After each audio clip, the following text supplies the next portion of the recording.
If you found the one, you should never give her up.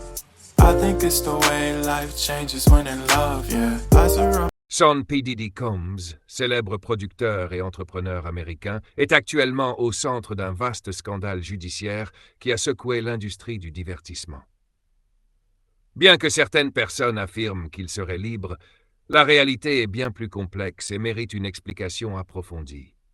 Plusieurs facteurs nourrissent cette confusion entre décisions judiciaires partielles, incompréhension dans les médias et discours de soutien sur les réseaux sociaux. Dans un premier temps, il faut comprendre que Sean Combs a été confronté à un procès particulièrement médiatisé, avec de multiples chefs d'accusation graves, notamment des allégations liées à l'exploitation, au transport de... Me, happy birthday to me. Pendant le procès, les avocats de la défense ont mené une stratégie agressive pour réfuter les charges les plus lourdes, en insistant sur l'absence de preuves directes et sur le caractère douteux de certains témoignages. Le verdict final a été nuancé. Sean Combs a été reconnu non coupable pour les accusations les plus graves, notamment celles qui concernaient l'exploitation. Cette décision a été interprétée par beaucoup comme une victoire complète. Des partisans de l'artiste présents devant le tribunal et actifs en ligne ont exprimé leur soulagement et leur joie, criant des slogans affirmant que Puff est libre, contribuant ainsi à entretenir l'idée erronée d'une libération totale. Cependant, malgré cet acquittement partiel, Sean Combs n'est pas libre.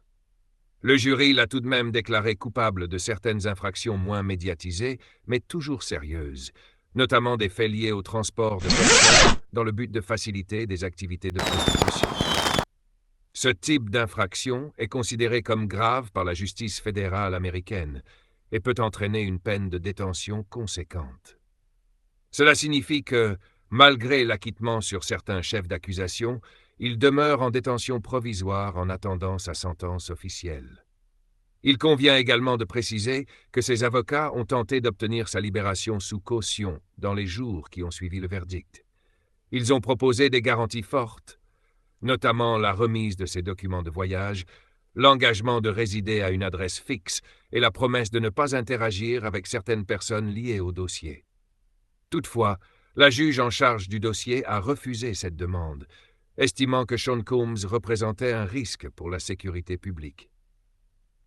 Elle s'est notamment appuyée sur son passé, ses ressources financières importantes et les nombreuses plaintes antérieures de violence pour justifier son maintien en détention. L'artiste est donc actuellement incarcéré dans un centre de détention à New York, dans l'attente de sa prochaine comparution devant le juge. À cette occasion, une peine de prison pourrait lui être officiellement imposée. Il est possible que le temps déjà passé en détention soit pris en compte dans la peine finale, mais cela dépendra entièrement de la décision du juge. D'ici là, aucune libération anticipée n'est prévue ni autorisée. La confusion entretenue dans l'opinion publique vient principalement du fait que la majorité des médias et des commentateurs ont mis l'accent sur l'acquittement partiel, en minimisant ou en ignorant les infractions secondaires pour lesquelles il a bel et bien été condamné. De plus, sur les réseaux sociaux, de nombreux fans ou influenceurs proches ont présenté cet acquittement comme une preuve d'innocence totale, alors qu'il s'agit plutôt d'un jugement partiellement favorable.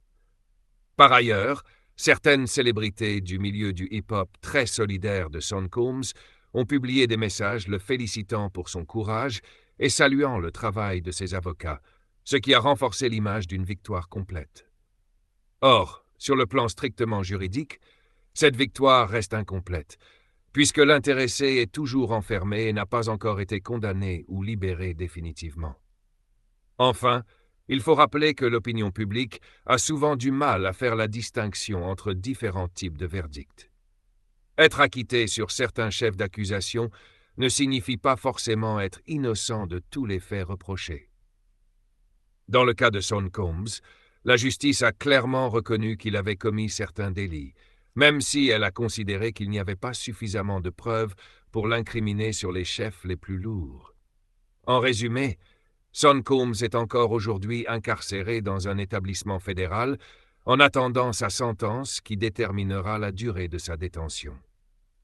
Les rumeurs selon lesquelles il serait libre sont donc inexactes, même si elles s'expliquent par une mauvaise interprétation du verdict et par la communication enthousiaste de ses partisans.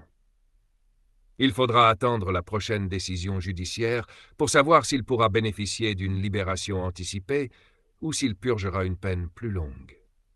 Jusque-là, l'idée qu'il serait libre est juridiquement fausse, même si elle continue d'être largement relayée dans certains cercles.